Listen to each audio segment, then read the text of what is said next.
Hi guys, welcome back.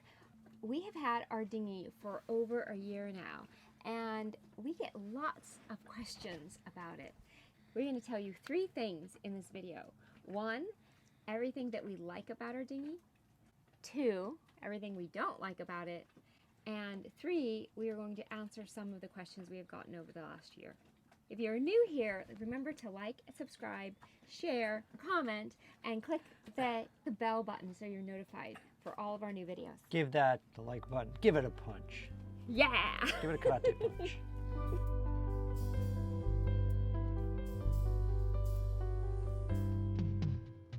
First, let's talk about the features we like about it. Number 1, the wheels. Right. Yeah. There are many features I like about this boat. The wheels are a great feature that we purchased. It allows you to beach the boat on land. So basically what you do is you take the wheels, you flip them over, and then you can roll it right up on a beach or land. Very nice feature. And it's really easy, right? Yeah, it's easy. The other thing we like about it is that there is no transom. Yeah, that's great. That's been really helpful when we've had the boat strapped to the foredeck. When we've had blue water coming over the boat, I don't have to flip the dinghy over. I can just keep it the way it is. Also, when it rains, and it rains a lot, I don't have to bail, which is so great. The dinghy stays dry. Dinghy stays dry. Yeah, because Right. the water just drains out the back of the transom because Right. it's an open transom. And one time I remember that we had some dirt on it from some birds, and you were able to just clean it really well. Yeah, just hit it with a hose and the water goes out the back. We also like that it's so stable. It's really stable. What have we done in that? We were dancing in it when we were out in Annapolis. Annapolis, yeah. 4th of July. There was some music out there, and we were bopping along. And it's a really stable boat because of the pontoons. They're pretty wide. You can step on the pontoon, or you can step on the deck itself, which is an inflatable deck. You can fish off it. I fished off it before. I can just step right on because of actually has an open. Well, that's probably the next point, but it has an open bow as well. The open bow makes it easy to walk on and off of it. Yes. Whether we're getting onto the boat or going onto shore. Yeah. Or if you jump in the water, it's easy to get into the open bow as well. Great for dogs too, because they just step right on it. So another thing we like is the weight, or lack of weight. Right. Yeah, it's a light boat. I think this one is 98 pounds maybe. So I can lift it by myself when the engine's not on it. I've done it. I flipped it over on the dock. That's really handy. That's actually one of the main features why I bought the boat. It's because the majority of the dinghies that are out there, they're aluminum or fiberglass bottoms, and they're heavy. So the weight is a huge feature. It is. It also planes easily. Yeah, because it's so light, it gets up on a plane easy. Also because it's a catamaran. So there's very little surface, wetted surface area to it. It's just the 2 pontoons because the deck itself is above the water. It's not touching the water. So yeah, it gets up on plane very easily. We've got a 9.9 horse Tatsu. And it's inflatable. It doesn't scratch the boat. You can easily stow it, though we haven't done that yet. I've kept it out. Actually, I haven't even put it back in the bag yet. And why not? A lot of people say the purpose of an inflatable is because we can roll it up and stow it away.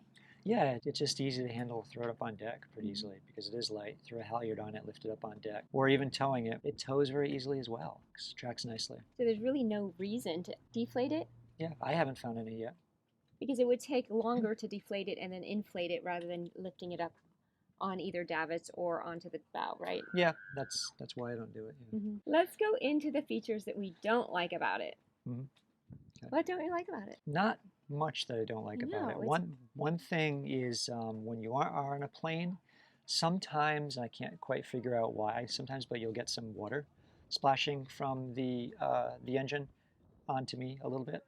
It could be due to there's something you can attach to the bottom of the engine which allows it to plane easier, but it might be that. I'm not really sure, but that's one of the things I don't like about it. The second, really the only second thing I don't like is it doesn't clean up as well as I thought it might with just like soap and water. I don't know if it's the texture. I don't know if all of them are like that. And I wish I'd gotten a different color. I don't like the gray. I didn't want the gray in the first place, but that was what was available. I would have rather had gotten a nice bright color. Because also we don't have a life raft on board, and this could serve as a life raft as well. So that's another reason why I keep it on deck, inflated, with the engine on it as well. And one thing that I don't like about it is I have found that it's not as comfortable as other ones because the seats are kind of low. So if I'm sitting on the side or in the middle on the inflatable middle part, my knees come up higher than my booty. So I end up sitting kind of like this, my back kind of starts to hurt a little bit. Over time, that's on a long ride. Right now we're anchored and it takes about 10 to 15 minute dinghy ride to get to shore. So on those longer rides, it's not as comfortable as something that has maybe a deeper bottom to put my feet there. Right, so the ergonomicity is not so great sometimes. One other thing I was thinking that it's not so much that I don't like it, it's that it's different. Because it doesn't have a solid bottom fiberglass or aluminum and sit into the water and push the water as you're going through, the ride is bumpy with waves. So you don't go through the waves, you kind of jump over the waves. But that is fun too, and that allows you to go really fast, and it actually allows you to go in pretty rough water without. That's one of the reasons why you don't get wet, is because you stay on top of the water. And we've been in some pretty good chop. We've been in some swells with it, and I've been pretty happy with it. It's just different than what you would be expecting if you're sitting in a dinghy that has a solid bottom that pushes through the water. Yeah. Before we go over some of the questions we've gotten over the last year about our dinghy, I want to remind you, punch that button. Punch the button. Yes. Karate punch that button. Jodan Uche. What? Jodan is Jodan Nuche, that button, yes. And the bell. So some of the questions and comments we've gotten about our dinghy, the most common one is, do you get wet in that? Because it doesn't have a bow, a front closure bow. No, really, you don't for the most part. It's a nice dry boat. It is. He's usually in the back steering. I'm usually in the front, which you would think that the spray would come up and over me. And I think I got wet once, like my booty got wet once during a ride.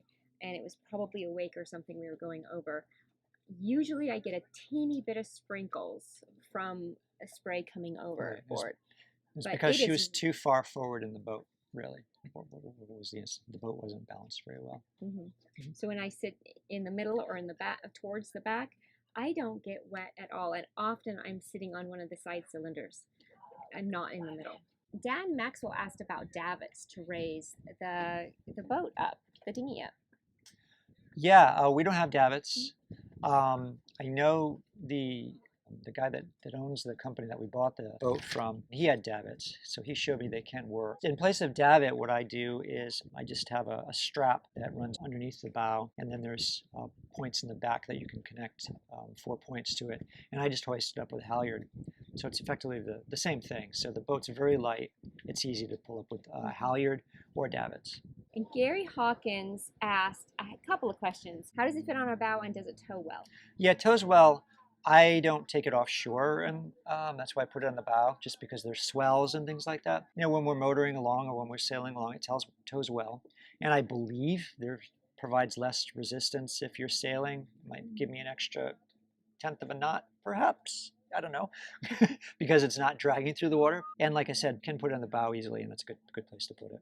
But when it's on the bow, does it getting in the way of any equipment? Oh yeah, when we're sailing, I've had it a couple times. Since the design of the boat has 2 pontoons that have like points that stick out, the sheet from the Genoa that we have can get stuck in there at times. So it takes some managing sometimes. Queen Lou, he asked about the thickness of the chambers. It is a 0.9 millimeter thickness, and other companies have 1.2 millimeter. We haven't found any issues with the thinness of them. No, the boat's still floating. He also asked, how much weight will it take? Like, how much can we fit onto the boat? Our size will hold up to 6 people, it says. Which I think is a 380LX. So it's 12 feet. We've had of course, we travel back and forth in it all the time. We've loaded up 5-gallon bottles of water because we've been transferring water back and forth in the boat to drink. We've put we've loaded e-bikes on there, which are both 40 pounds each. We've loaded things on and off the boat. It's a good utility boat too. It's a truck. It's your station wagon, if you will. It's not like a little Fiat where you can't fit anything in it. Just think of it as a station wagon. Because we got a big size. If we had gotten a smaller size, less things would fit, and probably it would take less weight. Yeah, it would take less weight, but I think it would still have worked for us. And he also wanted to know if there are any problems beaching it in a surf. Yes, well, beach is fine, and the wheels help you pull it off. But since it's an open transom, the water comes up into the boat. It drains back out, but you're probably going to get wet. Mr. Tigerell asked, how fast does it go? She goes at a nice clip. Faster than our boat. Faster than the sailboat. Much faster than our boat. I would say 15 maybe. She easily planes and gets on a clip, and she's fun to drive. We had one great suggestion. Johnny H. put a net across the back open transom, which will help keep all his kids' toys and water bottles, whatever you have on the boat, from going out the back. Right, which is a really cool idea. Yeah, and it would still allow the water to go back. Didn't think about that. So it was a great idea because I'm actually. So thanks for sharing that. Yes, thanks for sharing that, Johnny. I'm always worried that something's going to go out the back. Yeah, it's on my list of things to do, but I haven't done it yet. I bought the net. I just hold it. Well, maybe that's something we can do today. Maybe, we'll see. I hope you guys learned something from our updated video today and that we answered some questions. And remember, if you're new here, make sure you like, subscribe, and punch that button. See you next time. Bye-bye.